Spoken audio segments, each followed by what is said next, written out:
I'd like to call this meeting of the Willits City Council, February 26, 2020, to order.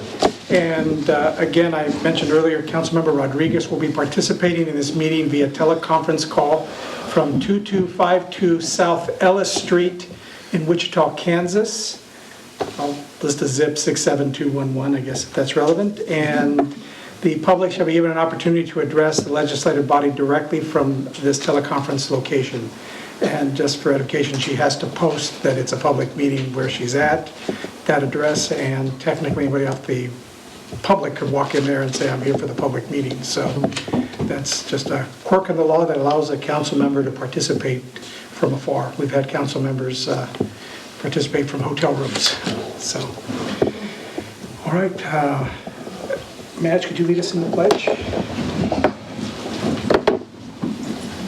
I pledge allegiance to the flag of the United States of America and to the republic for which it stands, one nation, under God, indivisible, with liberty and justice for all.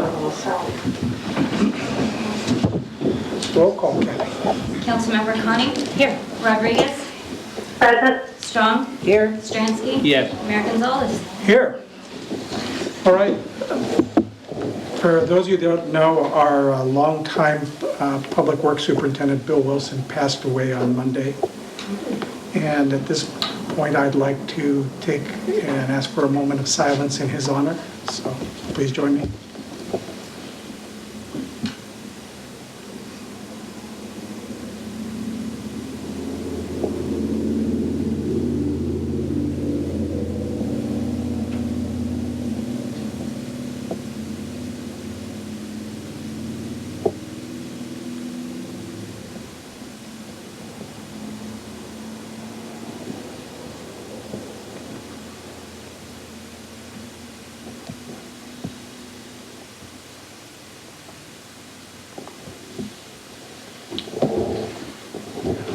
Okay, thank you very much. He was a really good man. I've known him for years, and he'll be missed here at the city. Pulled from the agenda are items 5A, minutes, February 12th, 2020, and 9A, discussion possible action adopting resolution establishing a fiscal year 2021 project list to receive state funding from SB1 local streets and roads. Both were not supposed to be on there, but they made it on the agenda. I think it's 9B. Oh, sorry, no, 9A, 5A and 9A? 9B. Oh, 9B, sorry about that, I was reading off the, Okay. thank you. All right, now we're at item 2, public communications. Council welcomes participation in its meetings. Comments shall be limited to 3 minutes per person so that everyone may be given an opportunity to be heard, to expedite matters and avoid repetition. Whenever any group of persons wishes to address the council on the same subject matter, the mayor may request that a spokesperson be chosen by the group. This item is limited to matters under the jurisdiction of the city council which are not on the posted agenda. Public criticism of the city council, commissions, boards, and agencies will not be prohibited. However, no action shall be taken because it's not on the agenda. All right, at this point, is there anybody from the public that would like to speak? And if so, come up and state your name.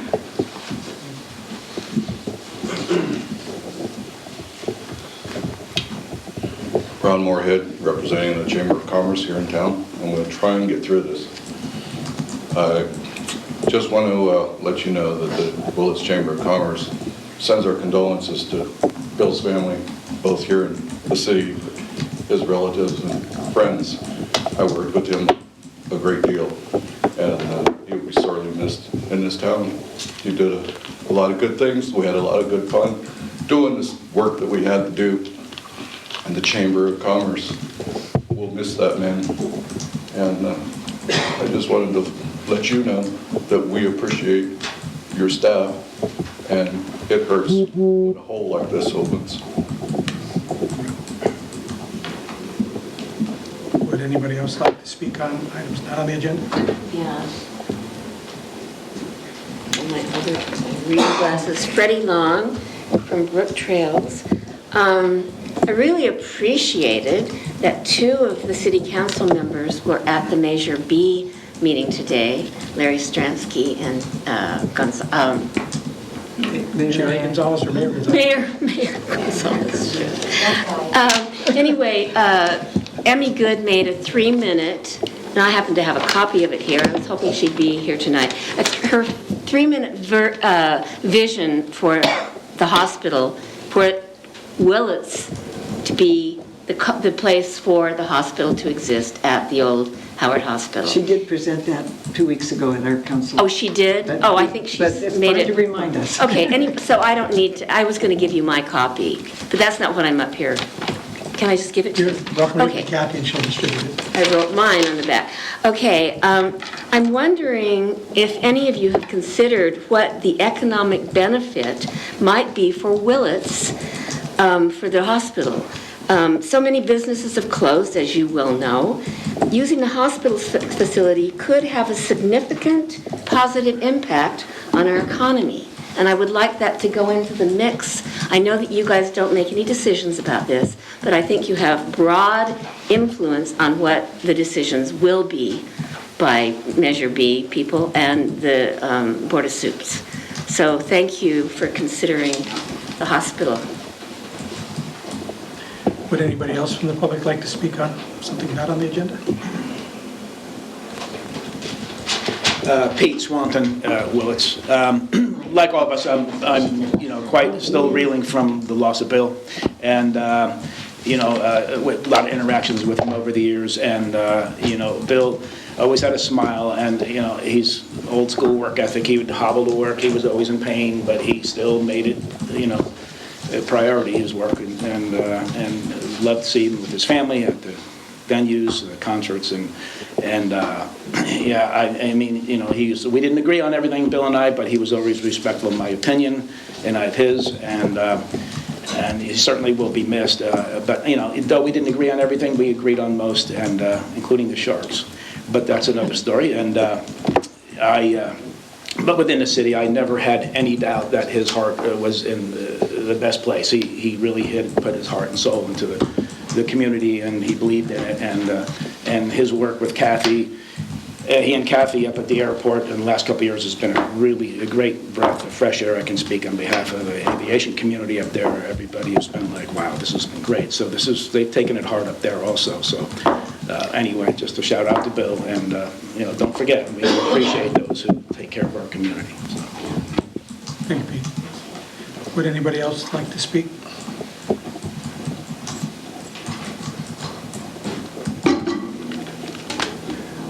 Kenan O'Shea, Interim Public Works Superintendent. I served under Bill Wilson in the Public Works Department for the last 5 years, and will do my best to keep our projects in the city moving forward. Bill was a dedicated employee, husband, and father. His kindness and generosity were boundless. I could not ask for a better friend or mentor, and his passing is a great loss to our entire community. I would like to thank his family for his many years of service, keeping this city and its facilities safe.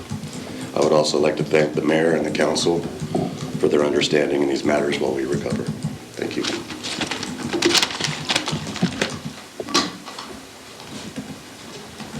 Is there anybody else from the public that would like to speak? All right. I see item 3, no public matters, no ordinances for item 4, and consent calendar. We pulled the minutes, so the only thing we have is consideration of memorandum of understanding with the city of Lakeport for police services. Do I have a motion on the consent calendar? I'll move the consent calendar.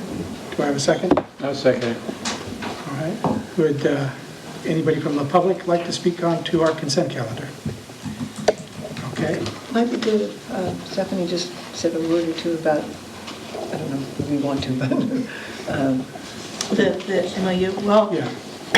We talked to regarding this MOU, we did speak to the city of Lakeport, the chief did, Chief Warnock, and they were, we have a great relationship with the city of Lakeport, and we have given mutual aid during every fire and disaster and things like that, and we work together extremely cooperatively, and they agreed to this with no problem whatsoever. Unfortunately, they are now down 2 officers. They just had another one, lost another officer, I think due to injury. So it is unlikely that we're going to get a lot of help from them, but we are, we will move forward. And our current staff is ready to take on the challenge. We have an amazing police department, and they know what they're in for the next month. It's going to be tough. The good news is we have 4 people in line to come in. 2 of them are experienced officers and can hit the ground running. And so this is not a permanent situation. This is a temporary situation. I wanted to assure everyone. And we are out there hitting the pavement and attracting officers to Willits because it's a great place to work. We do have our police chief, Chief Warnock, is going to be retired at the end of this week and having a great time, but he has agreed to help in all ways he possibly can, and because he's a team player and we really appreciate that. We have a new interim chief coming on Monday. He has a place to live. He's excited. We have lots of emails going back and forth, and his contract is further on this agenda, and he's ready to just move forward. So we have great optimism for the future, as we always do. All right. So unless anybody out there wants to speak on this, we'll call for the vote. Councilmember Conning? Yes. Rodriguez? Yes. Strong? Yes. Stransky? Yes. Mayor Gonzalez? Yes. All right. Information reports, I didn't see any. Willits commissions and agencies. We meet as the Planning Commission successor agency, and there is none. We're now to item 8, city manager reports and recommendations. And first, before I go into our agendized items, I also wanted to say a brief word about Bill Wilson. It came as a great shock to hear that we lost our great friend, our colleague, our brother, Bill Wilson. He was the best kind of person. He was strong, and he was giving, and he was smart, and he was kind. And although he had a gruff exterior, that gruff exterior you could poke through that with a feather. And I would ask him to do, I say, hey Bill, can you do this? And he'd grouse at me. And then I found out he already did that like a week ago, along with 10 other things that were also, with great ideas, and he would just laugh at me. And every time we had a meeting, he hated to have meetings, and he hated to sit down and be still. He'd go, get in the truck.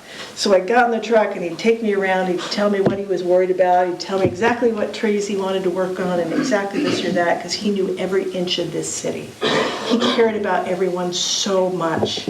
There wasn't a fundraiser he didn't give to. And he participated in Music in the Park 150%. And he had his whole family there. He was the first one sitting down. And his loss is like losing a right arm.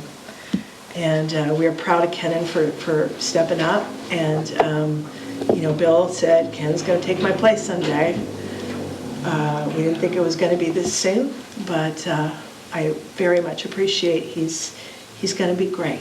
And we appreciate him so much. And again, I thank the council so much for supporting us. This week was rough. This happened on Monday. And last week we were a little thin in staff, and I apologize in advance for his agenda was a little rough. And I apologize for that. But we're going to get through this, and I just thank you all so very much for supporting us. And go Sharks. So that's for you, Bill. So first item, we have a contract with our Interim Police Chief, Gregory Allen, for amount not to exceed $41,923. This amount is equal to what our current chief is making.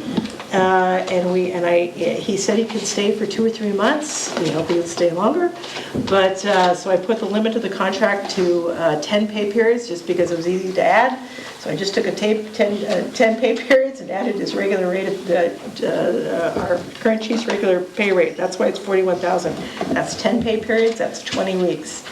If we need to extend that, we can. He's moving in this weekend, and we look forward to him starting. And he does not need benefits. He has that taken care of. And he does not need PERS benefits because he's a retired annuitant.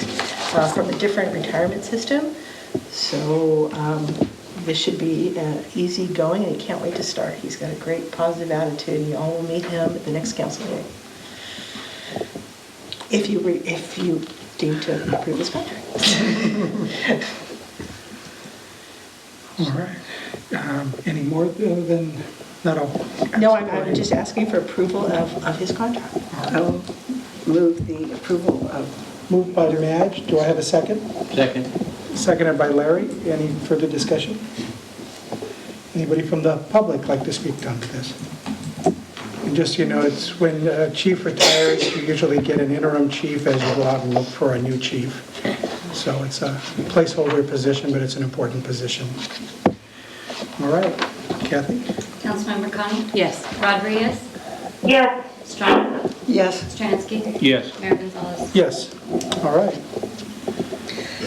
Next item is a consideration of a proposed, I should say who I am. I'm Stephanie Garibrandt-Sierras, City Manager. And the next item before you is consideration of a proposed resolution authorizing payment to the Little Lake Fire Protection District of a portion of the city's cannabis industry tax revenue received pursuant to the city's voter-approved cannabis industry tax, which is Measure I. And when we passed the cannabis tax, we always said that it was for a number of city services. An incredibly important part of that is for our fire protection district, the Little Lake Fire District. Little Lake Fire, we probably could not have had this ordinance without them. And I hope that the chief comes up and speaks to this as well, our fire chief. And the agreement is that they would be the recipient of 25% of our cannabis tax. This was a result of a negotiation with our ad hoc committee. You are all free to make changes here. This is just the recommendation of the committee. And I would like to just put that in front of you. It's, again, 25%, and it's retroactive from the very beginning of when we started paying the tax. Could you clarify item 4 in the attachment that just had two different numbers, the 100,000 and the Oh, and the cap is supposed to be 150,000. I had Just a a brain typo. glitch and forgot how much it was, and so again, things were a little rough last week, but it is supposed to be 150. So was that corrected in the resolution as well? We'll correct it when it gets signed. Yes, thank you. Okay. And again, this is after expenses and everything, so it's, and the idea is that our fire department's really important to us. And I guess I also want to explain, as part of negotiations, that this tax money goes into our general fund. So while we're not rich and we're hurting for money, that it was an obligation to help fund a needed service in the department. I don't know, Chief, if you want to come up and just give a Reader's Digest version of what the city residents are going to get for their money. Yeah, Mayor Gonzalez and Council, thank you. It's been a long road in the coming, but it really helps us solidify our relationship when it comes to the cannabis industry within our community. And it also allows us to fill in some voids that we have. When new industry comes in, it's hard to pick up. If you have the same staff that you've had for the last 20 years, it's hard to take on new responsibilities. As mandates come through the state, rules, regulations, you have to pick up those pieces somewhere, and we're all trying to do it with the same amount of staff that we always have had or less. So our goal, depending on how much money it produces, and at this time we're not in any kind of fear of it reaching the $150,000 range, which would be nice actually, but we're not there. But it would be to support fire prevention efforts, and for us it's about fire prevention efforts and certainly equipment that it takes to respond to those to calls at those particular facilities. And I want to thank the city for the partnership in that. Again, it was part of the plan from the beginning. The Community Development Department, led by Dusty, it's hard to put together a good solid ordinance for something like that. And the goal was public safety from the beginning, and it was easy for me to see that. And that was certainly Dusty's goal when we put all this together. And I think that in the end, it's going to pan out and be exactly what we said. I've looked at a lot of different ordinances from a lot of different entities, municipalities out there. I'm biased, but I feel like ours is just as good or better than any that you'll find anywhere. You know, and I want to point out to the public, as we developed our ordinance, even before, you know, we had this level of cooperation, not only Dusty and the chief and the city, but at one point when we were doing our research as to whether or not to go this way or not, Madge went with me, and the chief and Dusty, and I think it was Adrian at that point, climbed into my van, and we visited a lot of different places. The kind of places, I got to tell you, they're kind of weird coming from a police officer background and being invited in to look at grow operations. And we were looking for things like, how do they control their odor? You know, the quality of life issues that we wanted to. The chief was looking at it from the safety aspects of it, and our police chief at the time was also there and looking at it from law enforcement aspects of it, so that we were trying to cover all the bases to keep the community safe. And again, we were all working together. So it wasn't just a matter of, let's get this through, get some money kind of thing, as some folks have tried to say that it's done. It's not. We put a lot of thought and effort into this to put out a good product. So, and I want to thank, I really rely on the fire chief for a lot of his expertise when it comes to keeping us safe. So. Well, thank you again, and thank you for the negotiation. I think it went well, and we're certainly happy with it. Thank you. Thank you. All right, so at this point, do I have a motion or any questions? So move. Seconded by Madge. Second Motion, yeah, motion by Larry, seconded by Madge. And any further discussion? Anybody from the public? Would you like to come on up here?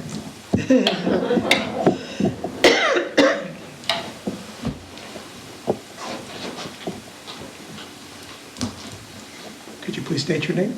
Amanda Logan. So of the revenue or the tax, that 25%, are you going to set it in a separate, move it from the general fund and put it into it like a tax custodial fund for them? So then it's definitely set aside for the Little Lake? Or is it just? So what will happen is we calculate the amount of taxes every quarter that we get. And so we know the exact amount, so it doesn't actually matter where it comes from because they will get that amount.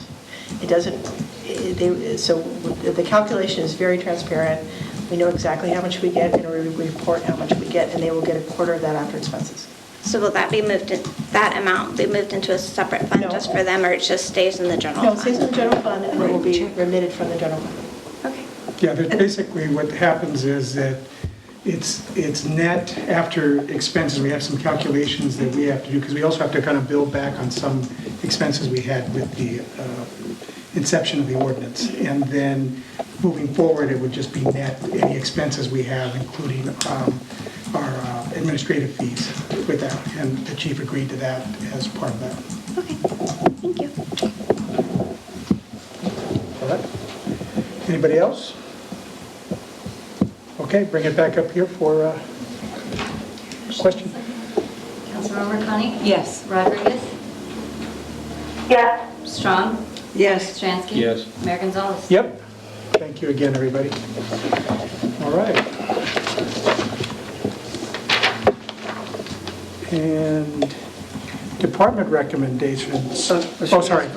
Can I just also ask, approximately, what is the Measure I tax bringing in per quarter? I am actually going to wait till Dusty gives his departmental record Okay. when he talks. He can, because he probably has the most up-to-date figures. Okay. And the chief's already said that it's not getting close to that maximum. So, Wait, okay. Because I can't, I know I looked it up, but I don't have it off the That's top fine. of my head. so department recommendations, I'll tell you what, I'm going to move forward to the item 8A, discussion possible action on a request for public convenience and necessity determination. Did you have any verbal reports? Oh, sorry. I did mine. Okay. Well, I did actually have one other item. The verbal item is regarding animal control. And we found out this week that the county is going to be ceasing most of their animal control activities, which means that there are only very certain animal-related activities that we will be responding to.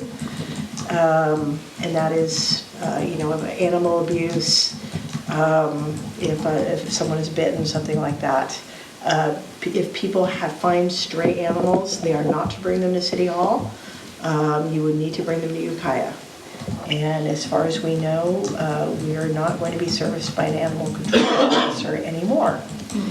And again, the county did not notify us of this week. It was the actual animal control officer who did that job and who gave notice, who let us know that that was happening. As my understanding is that other people are getting trained in Ukiah, and we don't know the status right now. I mean, is that correct, That's correct. Sergeant? So it's not a forever and ever thing, it's just they don't have the staff. They're going to the Humane Society for services, and they have to hire and train all new people. And they're, to my knowledge, I don't know what service they're gonna offer or how far out they're gonna reach. Okay. And we're not equipped to take dogs and transport them as the police department. Yeah. Are we still going to have to pay dog license fees if they're not offering any animal control services? That's That's a question for Sandy who makes money. That is, I think this calls for some sort of letter. Asking questions like that. Yeah. Because we also have a contract with them, that we actually have a $15,000 a year contract with them. Yeah, which we just approved not too long ago. Right. Yeah. So maybe we get a refund. So I think that a strongly worded letter is in order regarding dog licenses, and maybe I will bring that to the next council meeting for approval. I think that's if that was the council's wish, I would be delighted to write such a letter. I wished for that. Yes. I don't want you to spend a lot of time on it, I- but yeah, clearly. Those kind of letters come really fast for me. So Rico, I think if you guys end up arresting somebody with a dog, you guys would transport it down to the shelter. Yes, sir, we'll take it with the prisoner and spend extra time in Ukiah. All right. 9A again, discuss possible action on request for public convenience and necessity determination for type 21 off-sale general license to supermarket at 1718 South Main Street, the grocery outlet. And I see our applicant is here too. Good evening, Mayor Gonzalez, council members, Dusty Dooley, proud to be your community development director. I'm presenting a request from the supermarket grocery outlet at 1718 South Main Street here in Willits. They are wanting to upgrade their current type 20 ABC license to a type 21 license. Their existing license allows them to sell beer and wine. They are seeking the type 21 license that would allow them to sell distilled spirits, hard alcohol as well. Just for the reason this matter is before you is according to ABC, there's an oversaturation of ABC licenses within our city, and therefore there's an additional step in order for grocery outlet to secure this ABC type 21 license, and that is to get the city council to make a finding that a public convenience or necessity would be served by allowing this license to be moved forward and be granted to grocery outlet. One point of clarification in talking to ABC staff as well as the applicant, they are not retiring the type 20 license, rather they want the option to be able to transfer that potentially to another grocery outlet store in the future. So it's not a situation where one is being canceled and then we're simply going with the type 21. If that was the case, my understanding is we would not be here presenting this matter to you. So anyways, with that, I'm happy to answer any questions you might have. There's also Mr. Brock McDowell, I understand, is in the audience. He's the local operator of the grocery outlet store. And he's available, I'm sure, to answer any questions the council might have as Dusty, well. just from my recollection, this is a formality that we have to, in essence, ABC says, gee, you're oversaturated in your area, and basically when restaurants or supermarkets or liquor stores want to sell either, whether it be beer and wine or distilled spirits in an oversaturated area as ABC has deemed it, this is kind of a routine matter, is that correct? It certainly can be seen as that. There's also the option for the council to deny it. Some council members may be familiar with it. We went through this exercise to allow our local theater to be able to sell beer and wine during events. So it's essentially the same exercise. And there have been no problems there at the grocery outlet that I've heard? No, they're actually very cooperative with law enforcement. And Brock has been a very good community member out there supporting a lot of events in the community, so he's a good citizen, the way I see it, so. Question, if they're going to transfer their type 20 license to some other location, would that be in Willits or something else? I don't know. I don't believe they're limited to transferring it to another grocery outlet. Another business in Willits or elsewhere, I suppose, could purchase that license from them, and I don't know if Mr. McDowell has any additional. My understanding actually was that I talked to Chief Warnock, who used to work for ABC, and apparently the license that became available was that they want to have actually came from Fort Bragg. And so it is a county-wide thing, so they could actually transfer it within the county. Okay. That's what Chief Warnock said. But it is possible that they could transfer it to someone else Yes. in Willits. Yes. Right. At this point, I'm going to open up to any member of the public that wants to speak to this. If there's anybody from the public or the applicant, if you want to say anything. Okay. All right, I'll bring it back up here. Do I have a motion? Can I say something? Go ahead. I feel a little funny even thinking this way because I'm a drinker. I like drinking. I think it would be great to have another place where I could, get something tasty. But I am concerned. I mean, I've heard from a lot of community members, they are concerned about the oversaturation of places where especially hard liquor is available in our community. And as Dusty said, if you were getting rid of your 20 and going to a 21, we don't have a problem. But by holding on to the 20 and creating a possibility that not only that we would continue to oversaturate the market, then it kind of becomes a concern about, are we being good stewards for our community? Or are we making more opportunities available for people to get a hold of something that frankly isn't that good for us, whether I like it or not? So it's just something that I've been thinking about. I mean, this is a formality, and my guess is that, you'll get approved, and our police department hasn't had any problems down there. But it's just something to think about, that, is this a good thing for the community? Is it in the community's best interest? Just a further question about that is, if they were to transfer to another location in Willits, would that be discretionary on our part? So I know that if it's too close to a school or whatever, there are other factors. So does that, once you have the license, that you have the right to do it anywhere? But it seems to me that it would be discretionary again. It'd be a zoning issue, wouldn't it, Dusty? So,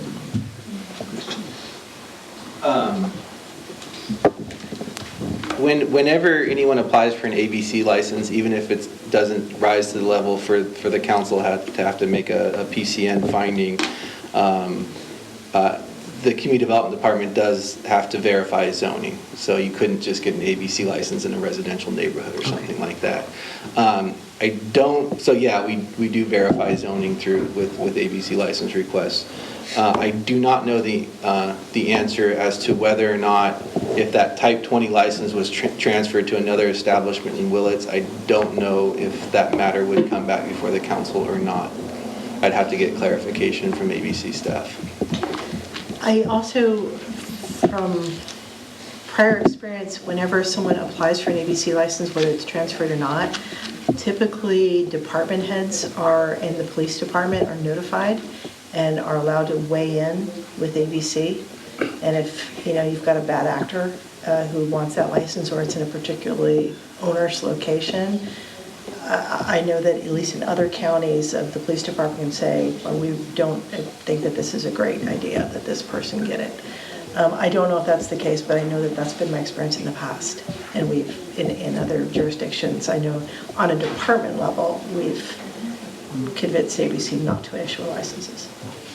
And I also know the law changed a little bit too, so now your your hairstylists can provide wine. Your theaters, and it's not uncommon to go to movie theaters now and you can get beer and wine, and I think, But this is an off-sale license, not just having it on site. but I mean, there's a lot of places where it's probably, there's more opportunities now, just by virtue of the change in the laws, what I was getting at. But what about bookstores? Not yet. Might be good. Yeah, so, Now the book guzzler. Oh, order, Longfellow Lager. all right. Anybody else up here want to say anything? I will move approval of item 9A, or, yeah, the 9A, finding of public convenience. All right, do I have a second? Yes, I'll second. Seconded by Larry. Any further discussion? Sabrina? Okay. I'm here. All right, just checking. All right. And anybody else from the public want to say anything? Okay. And Kathy? Councilmember Connie. Yes. Rodriguez. Rodriguez. No, thank you. No. Strong. Yes? Stransky. Yes. Mayor Gonzalez. Yes. All right. Don't make us regret it, Brock. All right. And, Thank you. all right, Dusty, did you have anything else? Or did Dusty just? Stepped out. Oh, okay. Sergeant, do you have anything? I'm good, thank you. Okay.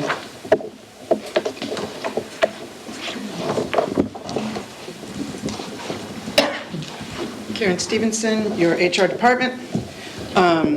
Good evening, Mayor and council members. I just wanted to let you know that we are hiring, and we're actually a very good family-oriented company, and we offer great benefits, flexible people who want to serve the community. So as you know, we are hiring for our police chief. We are hiring for police officers. We are hiring a dispatcher who has already passed the dispatcher test. We are hiring a construction specialist. We are hiring a water operator too, but I'm hoping to fill it internal. A maintenance worker, operator 1, and An accountant. excuse me? Accountant. An accountant, yes. We're hiring an accountant, somebody that actually knows accounting, please. Yeah, and it is with sad news that I have to announce that we'll also be hiring a finance director. So if anybody's interested in any of those positions, feel free to call me, 459-7176, or email me at kstevenson@cityofwillits.org. I'll be happy to send you applications. June, do you? Yeah, say something, I guess.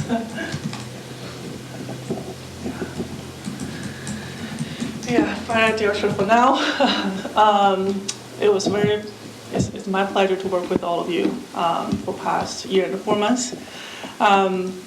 Actually, I fall in love with the city. I like here, and unfortunately, I have to leave for a little bit. But however, tomorrow's supposed to be my last day. But however, during the next few months, I will help in the transition until you hire another candidate. So meet here, I promised. So it's next council meeting. Yeah, I will deliver that. I will come back and to do the immediate review. OpenGov, I push it out, and there's another thing I push it out for the financial reporting platform. I will have that implemented, so I will make the job easier for everybody financially. So another thing is ADP, the payroll system. We just run the first payroll, but still we have a lot of things going on, and the journal interest uploads for the financial system. I will help on that one, make sure that settled. So for the new person coming in, so there's not going to be a whole lot of things worry about. So I think the city manager says she already have somebody in mind. I hope in the next 2 months, and then this whole process will finish. So really great appreciate work with all of you, and really pleasure I know you guys will trust me and give me a lot of prize. Thank you so much. Yeah. Any questions for me? And you always can call me and email me, and then that's no problem. Yes. And I'm still gonna come here now and on for Fridays, or of course council meeting night and the media delivery, and then I will come in. And if city manager wanted me to come in like in other nights for the city council meeting, you're welcome. I will come in. And then if you have a question, you also can email me. So the email is still working until the new hire come in. Yes. Thank you. All right. Did you? Yeah, I just wanted to say, it sounds, for one thing, like a sort of a soft transition, and I really appreciate your being willing to accommodate that way. It's going to be really helpful. And then all of the things you've done to get our finances and our procedures straightened out and catch up on some things that were pretty crazy when you first arrived. You've done a tremendous job, and I'm so glad that you have taken the reins and done that, and that you're leaving it better than when you started. So thank you so much. Yeah, I leave it not because I have another job offer, not like that. So it's for other reasons. So that's why I still can devote to whatever needs in here. So that's why I'm offer, my full attention and help for whatever I can until you have a new candidate come on board. Yeah. Thank you. Yeah. Thank you very much. All right, thank you. Since I don't see Dusty yet, Davey, do you have anything? No, not at the moment. Okay. Kathy? Nothing this evening. Jim? All right. Guess Dusty. He may be looking for that number you I asked believe he for. ran upstairs to grab some numbers. Okay. Okay. All right. We'll tell you, we will come back to Dusty. And then City Council Committee Boards and Agency Reports. Greta? Didn't have anything. We're supposed to have a Caltrans meeting this week, but it looks like that's being delayed. All right. Sabrina? There was an MTA meeting that was scheduled today in Willits. I serve as the chair for that board, and our executive director opted to cancel. Okay. Thank you. Madge? Okay, I have three things, I guess. One of them is the Economic Development and Financing Corporation, EDFC. They met on February 13th, and we met our interim general manager for that agency, who is Sheila Rogers. I had announced that last time, that she was stepping in, and she seems to be well in hand. And of course, we are looking for a new executive director for EDFC. So if anyone is interested in that position, and EDFC is holding some various workshops, and are also still open for loan applications for businesses that want to grow or whatever, that need some financing. An important item came up on that agenda was, and I had mentioned it at a previous city council meeting, the EDFC organization has in fact decided to take on loan processing in Sonoma County. They received a large grant in Sonoma County. They have a very busy economy in Sonoma County, and their staff was not able to manage this program. And it's grant money, it's not even loans, so when you make the loan of that money, there's really no risk involved. You don't have to pay it back, but they have to pay it back. Anyway, the point is that EDFC feels that they have the staffing to do this. It will give them a great deal of financial, not security exactly, but there will be money coming in from those loans that will help them serve our county and Lake County, which they think will stabilize EDFC's operation. I was the lone person to vote no on that item on the agenda because I felt like we should keep EDFC's focus on our county. But the staff and the other members of the EDFC board felt that it was worth extending a small portion of staff time to handle this in Sonoma County. They felt like it was not going to be burdensome, and it would help EDFC be more balanced in their finances. So that was an important item. It came up at EDFC. So the other meeting that occurred in the last week was the Solid Waste Management Authority, also known as Mendo Recycle. It was a fairly pro forma meeting. We did appoint our interim general manager to be the general manager, and that's Jennifer Lombari. She's really stepped up to the plate. She used to be kind of office manager. She's done trainings. She knows how to handle hazardous waste. She's capable of doing the whole operation, but she's also capable of dealing with the staff there and keeping that operation going, which is a real service to our community. And they elected me to be the chair of the committee, and I'm going to struggle with that because it's also a big learning curve for me. I don't really understand entirely what dealing with hazardous waste is all about. And they are constantly improving their cleanup of illegal dump sites and how to handle hazardous waste and cleaning up their own facility. They have a backlog of certain things, and they get mountains of batteries that have to be sorted out, which ones are alkaline, and which, so there's an awful lot to it that I keep learning a lot. Should I do the ad hoc committee now, too? Go ahead. Tomorrow evening at 6 o'clock, Sabrina, who will be back by then, and I will have, oh no, she's not going to be back, I'm sorry. I'm going to be handling the public meeting of the ad hoc committee on the mobile vendor policy. I've had some good conversations with the public and also with our staff to kind of see where the landmines are, and we will be coming back after we hear from the public again tomorrow night to a meeting in March to see where the full council wants to go, and Sabrina and I will be making some recommendations. And what time is that meeting? At 6 o'clock here tomorrow night. So if anyone is interested in our policies on mobile vendors, come tomorrow night. Or contact Sabrina or me by email or by phone or whatever. Okay, that's Larry? Measure B. Jerry and I went to Measure B today, and it was just the usual meetings. We have a Willits meeting on July 22nd. We'll be here in Willits. So that's it. They're still trying to figure things out, and it's very frustrating to everybody. It just seems to be taking a lot more time than anybody had anticipated, and that's just the way it is. And there's still 3 places that they're still talking about, and that's Ukiah, Willits, and Fort Bragg. So, anyhow, thank you, Jerry. And I guess Allison Bailey, who everybody knows from the Willits News, is their new project manager. And apparently they okayed her to get an analyst and a part-time assistant as part of that would come out of the Measure B money.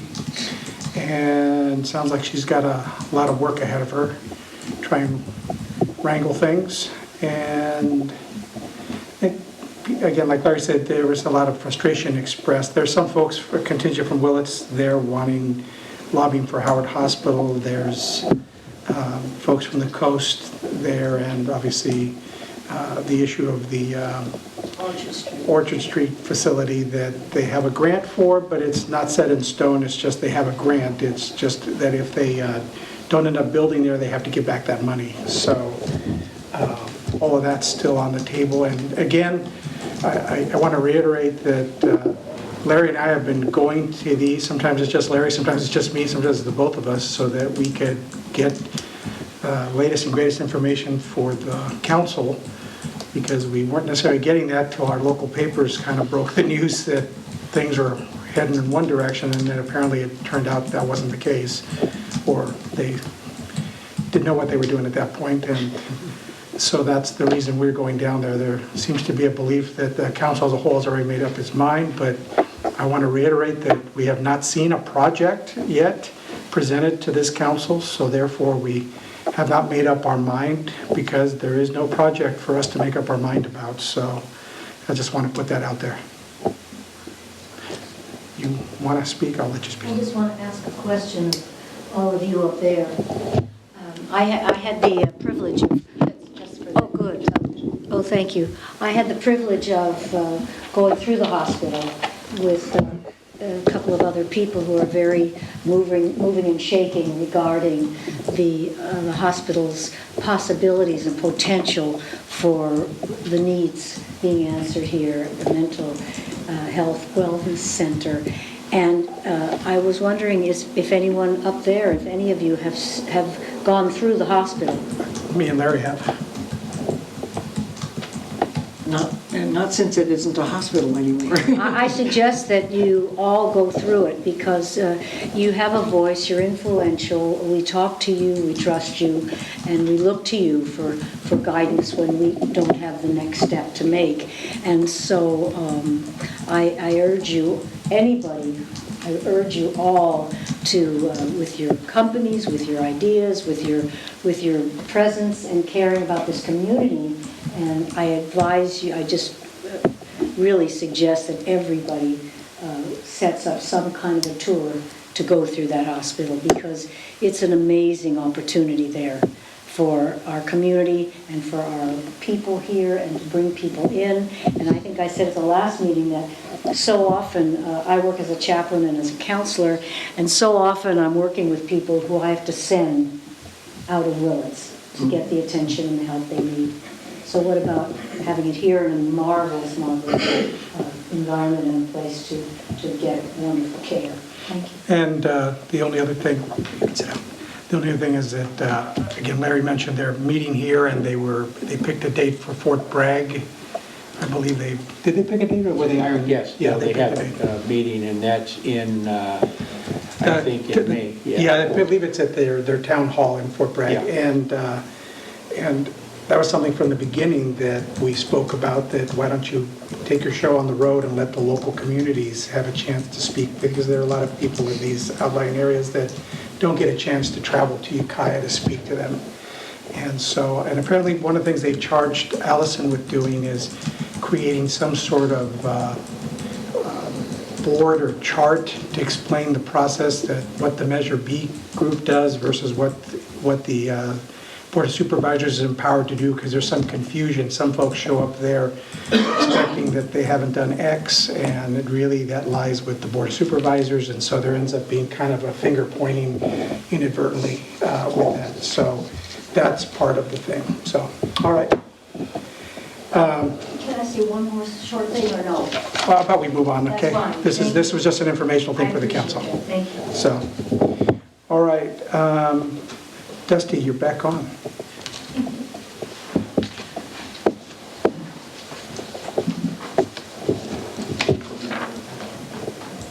Just to follow up with an earlier question from the council, to date, the city's collected $105,000 in change in cannabis taxes. And that's before expenses? That's before expenses, right. We've collected significantly more in just the application fees. But also mentioned, this is the $105,000 and change. Is excise tax? Is just the excise tax from cannabis businesses. And to date, I believe we've issued 13 business licenses, and we have another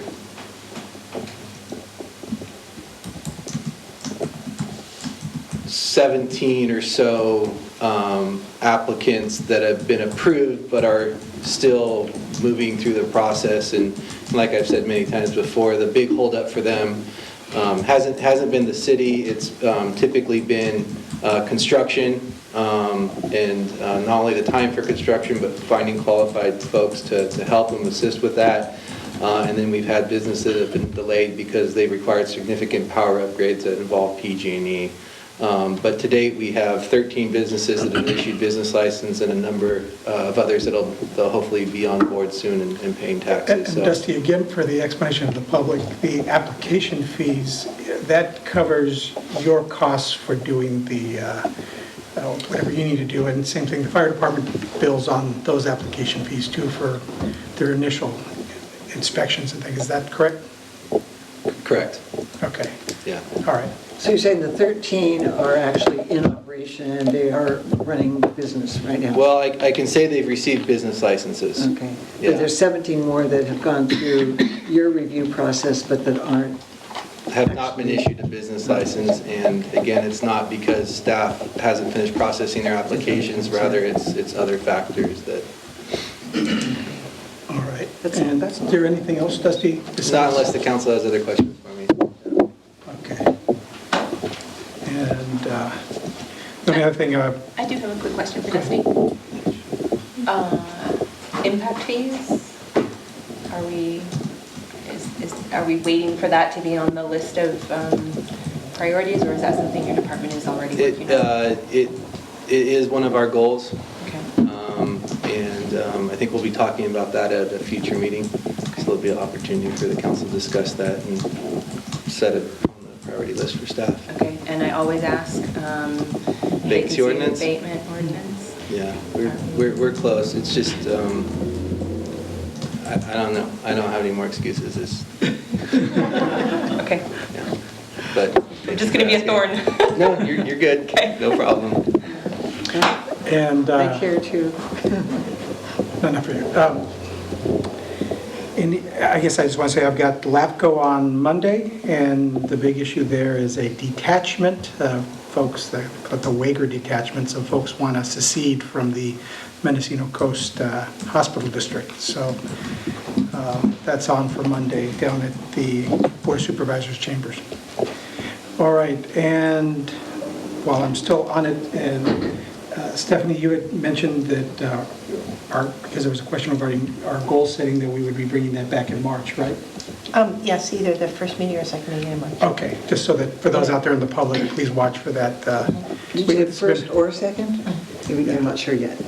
This has been a trying kind of week for staff, and so we've been understanding that there's some things that kind of got kicked down, so we understand that. But for the public, our goals, it's going to come back in March, so. All right, any other city council committee boards or agency reports?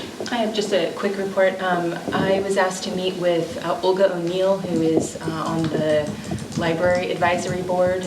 She just wanted to touch base and let the council know that she is open to communication with any or all of us. If the city has any particular plans for that area of town, they would love to kind of be in the loop. They have lots of ideas of what they'd like to do with their facility.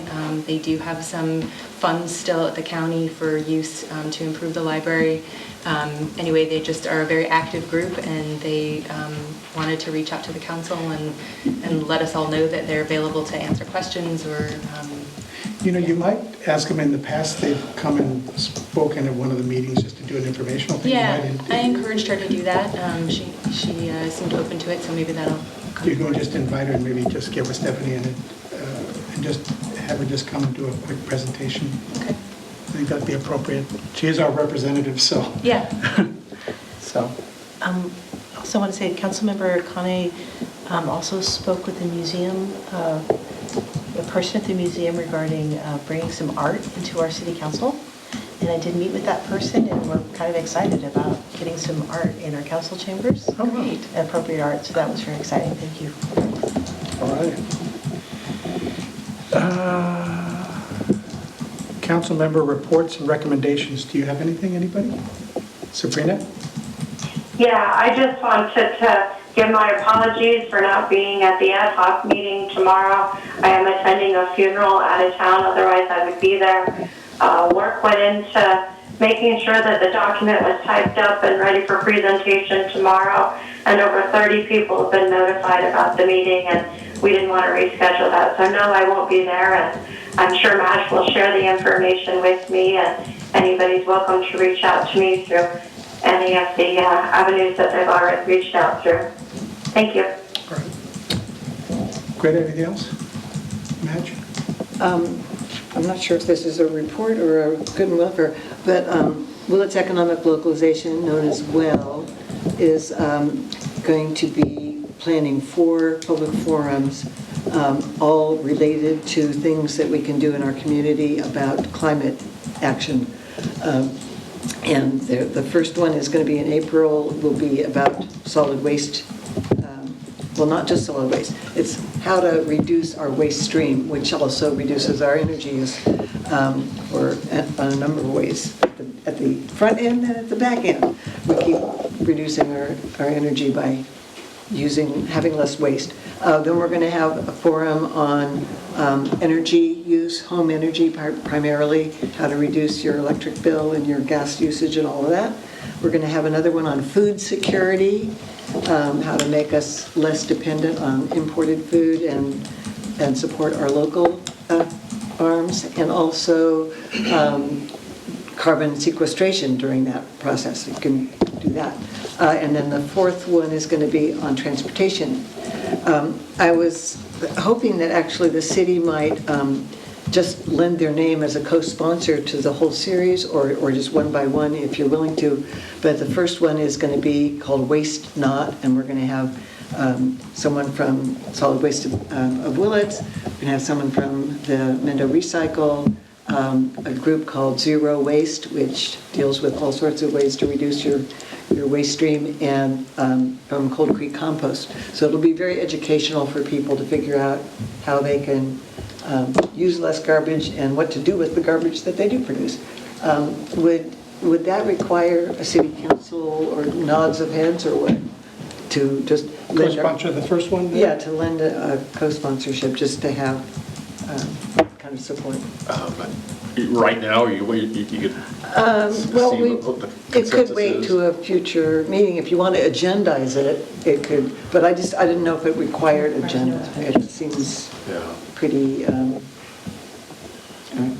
I think you could look for supportive nods to go forward. I think it's appropriate because we do oversee garbage for our town, and so trying to encourage our residents to, I guess, be better dumpers of garbage is. we're also ultimately responsible under state law for the diversion rates.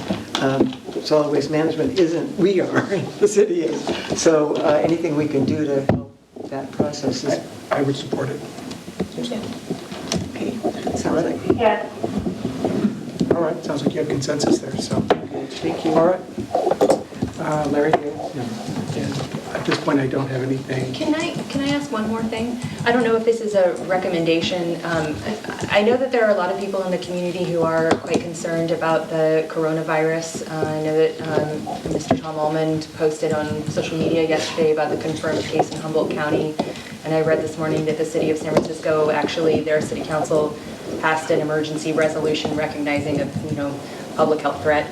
And I don't know, I mean, I think at this point that's kind of jumping the gun, at least for our community, but it's something I think that we should all be thinking about. The CDC is suggesting that it will eventually come to the United States, and communities could see significant disruptions in workforces, people being out, impact on hospitals, impact on communities. And I think, did such a good job in preparation for the public safety power outage last fall that I know that there's been so much effort done with the fire department as well as city staff to be prepared for emergencies. I just wonder if it's something that we should be thinking about to be ahead of in the event that does eventually come to our community. So I don't know if all the rest of you got the email for the elected officials or some sort of think tank. I'm going to call in tomorrow. Oh, I didn't see that. And I got it and I called them up, and I'm dialing in tomorrow at 9 o'clock and seeing what's out there, so I'll report back what I hear. Wonderful. I think the only thing I would like to see is maybe a link to the CDC site on our website. It's all common sense stuff. It's all, it sounds like it's wash your hands, et cetera, and Stay home if you're sick. a lot of that sort of stuff. But I think that they say it's going to happen. The president spoke today on it, and CDC, et cetera. And I heard about the Humboldt case, and it's all folks traveling abroad and coming back. And I know how the Howard Advent Hospital has posted that they have taken precautions in their screening people before they come into the ER or into the hospital. I was there today, and they had signs on it. Yeah. So I think it's just something that it's good to be proactive about and make sure the community knows that. And I spoke with Jason Wells this morning when I was there, and it sounds like he's on top of things there with staff, and they were going to he mentioned that they were going to talk about it at their, call it his roundup, in the morning roundup. So they're aware of it. He said that they do have isolation rooms at the hospital. That he said, should that happen, but that was something they're going to firm up. Because if it does happen, you know, we're in a global society now where when I was a kid, the thought that you'd ever go to China or Russia was probably few and far between, but now everybody travels, and so they come back and they bring their friends. Some of those friends aren't the kind we want, you know, so but thank you for bringing that up, Greg. Yeah, I also wanted so cities and counties, we sort of split up our duties, and there's some things that are sort of county things and some things that are city things. One of the things that the county has that we don't have is the public health department. And so they really, cities, especially small cities, look to counties to sort of take the lead on a lot of the public health matters. So I have gotten some inquiries of the public, and I've encouraged them to reach out to the public health department in the county, because they're sort of more equipped to deal with this at this point than we are. So that might be a good Facebook post for the city's page also, you know, encouraging the public to reach out to the county public health. And I know that some of the stuff I've seen on the, especially CDC, they talk about preparing for when it hits and things like, maybe you don't do that citywide meeting down the road with 100 people there anymore. You figure out alternatives to do that. You watch us from the internet, I guess, or call in, I don't know. But those are those sort of things that I think people forget, but the Spanish flu hit back in the early 1900s, and there were schools were closed and certain businesses were closed as precautions because it spread. They did the same thing with polio in later years, and it's more of the same. It's just now we've got a new illness out there. So, but everybody, you know, don't panic, but do your research, I guess is the thing, and wipe things down. So, all right. I think unless there's any good in welfare, we have item 13, closed session notice, conference with labor negotiations pursuant to Government Code 54957.6, agency negotiator Stephanie Garabran Sierra, city manager, Karen Stevenson, human resources, employee organization, police department, POA. So we'll report out if there's anything to report out, but otherwise we'll be going into closed session now. Thank you.